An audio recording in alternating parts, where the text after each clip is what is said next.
The Tragedy of the Commons by Haroon Rashidi.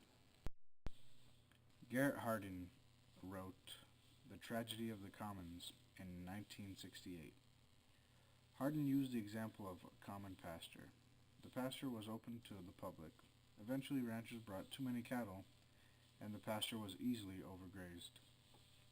Individually, the ranchers may have realized the resources were being depleted, but even if they were to stop bringing their cattle, someone else would step in and take advantage. Each rancher has the incentive to bring their cattle, but bears minimal cost when the pasture has been overgrazed.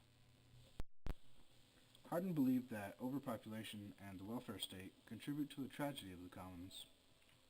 A larger population puts heavy strain on resources, and welfare results in higher populations. When a family cannot afford to have too many children, those children are either never born or die. Because of the welfare state, those children that would have otherwise be dead or non-existent are being supported, and that extra population will put a strain on the available resources. An example of the tragedy of the commons is hunting on lands that are not privately owned or owned by the government. The individual has the incentive to hunt these animals because there is little or no cost to them. They may understand that hunting these animals is detrimental to the ecosystem and will eventually eradicate the animals. But the hunter also understands that this land has open access and others will hunt the animals instead. Since there is no short-term cost to the hunter, he will continue to hunt because humans are inherently selfish.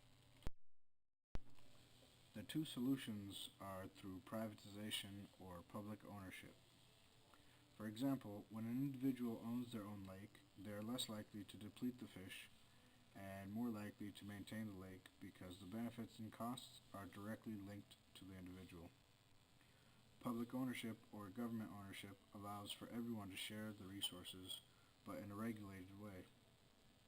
For example, the government may have a lake, but you have to pay a fee or purchase a permit before fishing. That way there is still some incentive to fish in the lake, but also there is regulation so the population of the fish is not in jeopardy. The tragedy of the commons is not easily solvable. The commons of water, air, parks, food, etc. are more difficult to regulate, and questions of how to allocate the resources and who allocates those resources arise. These questions are not easily answered through privatization or public ownership. So what do we do?